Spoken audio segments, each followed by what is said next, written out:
The day before Derby d'Italia, I am always full of tension. 24-30 hours before Juve Inter, I am always stressing. No, not because I'm scared of Inter, not because I'm fearing them, but because of the rivalry. A rivalry that I feel so much. Since 2006, even more, because the rivalry existed since even before. In the 60s, the name Derby d'Italia was given between the Bianconeri and the Nerazzurri. But since 2006, since Calciopoli, that game, there is no excuse. That you're playing in Champions League, in Serie A, in Europa League, in Coppa Italia, like tomorrow, or even a friendly, I don't care. It's a game that we have to win. I don't care about lineups, who will play. I don't care about offensive patterns, about a penalty given, not given, the to-goal line technology. I don't care about controversy. It's a game that we have to win. It is what it is. So I am always stressing. I am full of tension. If on top of that you add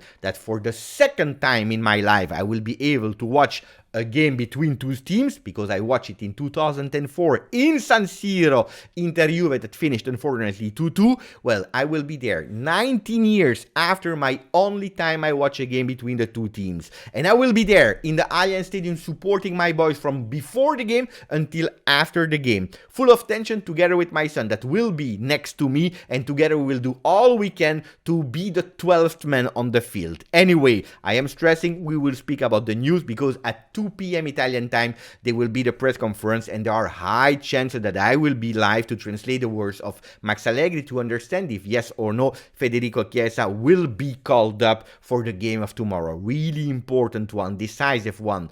And then we will speak also about Moise Kean and Adrien Rabiot, of course. We open the Italian pages. Wait. Ciao Juventini of the world. My name is Giuseppe, welcome back on the channel. I didn't even say hello. Hey, it's Derby d'Italia, Vigilia. But if you didn't yet, put a maximum of like, subscribe to the channel, and now we are opening the pages. Yesterday, I went live for Napoli Milan 0-4, and it was a funny one. It was a funny one that made totally no sense. So if you have more important things to do, don't watch the replay, because it was a funny one where we said a lot of things and nearly all of them were absolutely not serious. But if you are opening the pages, Corriere dello Sport, schiaffo al Napoli, slaps in the face of Napoli with Leao celebration. Yesterday he scored a brace. Milan da campioni, Milan of champions. Leao again with his celebration yesterday, 4-0. That's a lot. What a big slap. Not a lot of people were expecting a loss of Napoli. Nobody on earth was expecting a 4-0 loss. Guys, let's be serious now, because I see the joy of all the anti-Napoli world that they lost so much yesterday.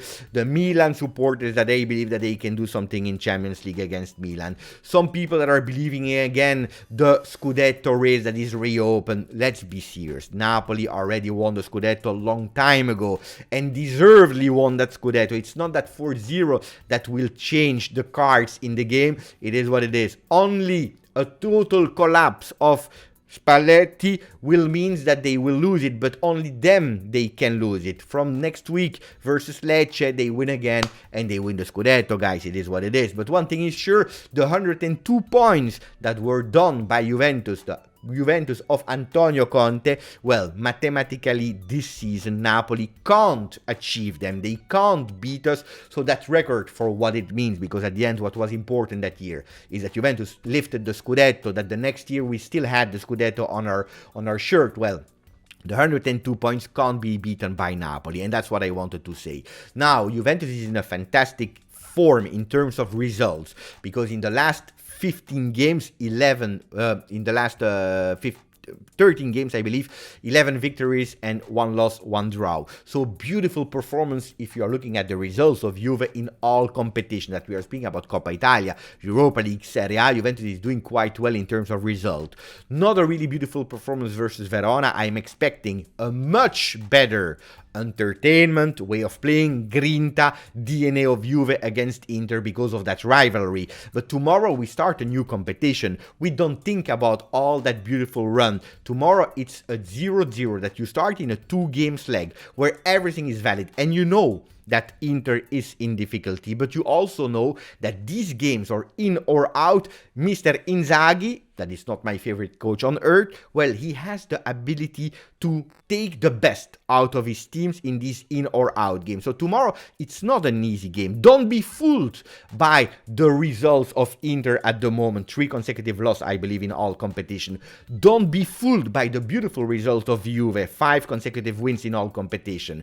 Tomorrow, we are counting, or according to the papers, on one duo up front. The ones that were resting against Verona that possibly can change the game. They are speaking about Dusan and Angel. La coppia per il KO. Per il KO, the couple, the duo for the knockout. Well, attenzione, because these two, they enter the game versus Verona, and if we want that these guys, they are able to knock out Inter more with a 4 consecutive loss all competition, they have to be much different than what we saw versus Verona in the last 30 minutes. I'm really counting on them. Will they be there or not? We will listen to the words of Max Allegri, even if I'm not sure he will spoil it. They will be present, of course. Who will start? We will discover that. But I'm expecting much more. Otherwise, it will be really dangerous.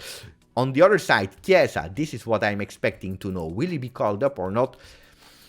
I don't know. I don't know. Today, the training of this morning will decide a lot, but also the one of tomorrow. Today, we will understand from Max if Chiesa will be there, yes, with us or not. Tuttosport is going with another alternative, another option. We are speaking about Moise Kean.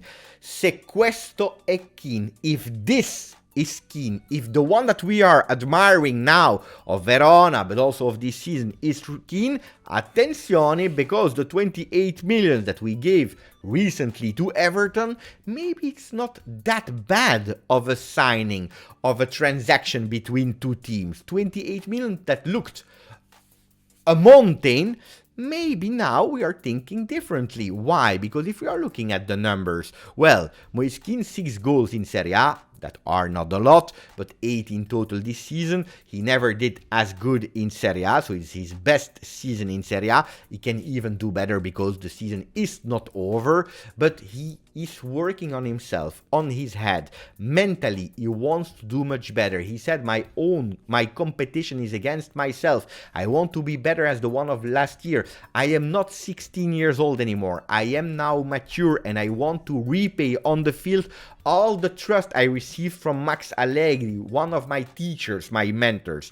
Attenzione, look at the numbers. Moise Kean is the best Juve striker in terms of goals per minute played. 1 goal every 156 minutes, where Milik scored 1 every 174, 1 every 202 for Dusan Vlahovic. So attenzione, it's a striker that we know since young, since he arrived at Juve, since he was 16, 17, approaching that first team, we know that there is potential in him, that potential that he never really showed.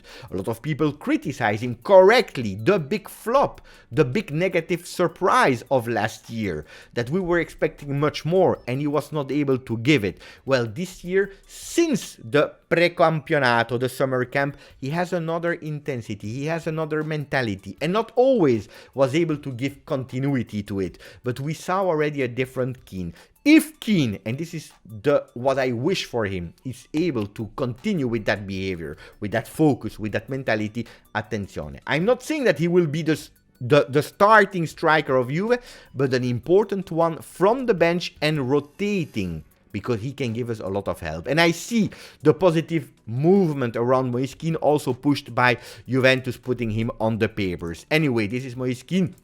But then also another one that will be important tomorrow, it is Adrien Rabiot, that today is celebrating his 28 years old. He waited 27 years old to arrive at the maturity. Certain players were waiting long before achieving it. Think about Luca Toni, before being a top-known striker, before winning that World Cup with Italy, before doing crazy things with Bayern Munich. And Fiorentina, he had to wait. Well, Adrien Rabiot as well, 27. Now he's 28. Now it's important for him to finish really well the season with Juve, and then we know about the future. And that's what he said to L'Equipe also yesterday. He said, I heard about the voices of Paris Saint-Germain, that by the way lost yesterday 1-0 against Lyon. Well, he said, I heard about the voice, but there is nothing at the moment. I am full focused on Juve. And full focus starts tomorrow against Inter. I finish with the topic about the youth Juventus that is doing the maximum and the best. It's really a beautiful, really beautiful spot for Italian football in terms of youth, with 64 games played only between Miretti and Fagioli. The future is today. It's not really far away. It's already today, the future of Juventus. And that's a really beautiful spot for Italian football. Gravina, a few weeks ago, was saying how Italian football needed to look and copy the model of Napoli. Well, I think he's a bit wrong. I don't want to say too much, not because of the loss of 4-0 yesterday. But did you see? In the tribuna, in the curva yesterday, they were fighting each other. They were fighting between supporters of Napoli. Some people were whistling the president, some people were not. Then the ultra was against this, the ultra was against that, and it was a big, really negative spot.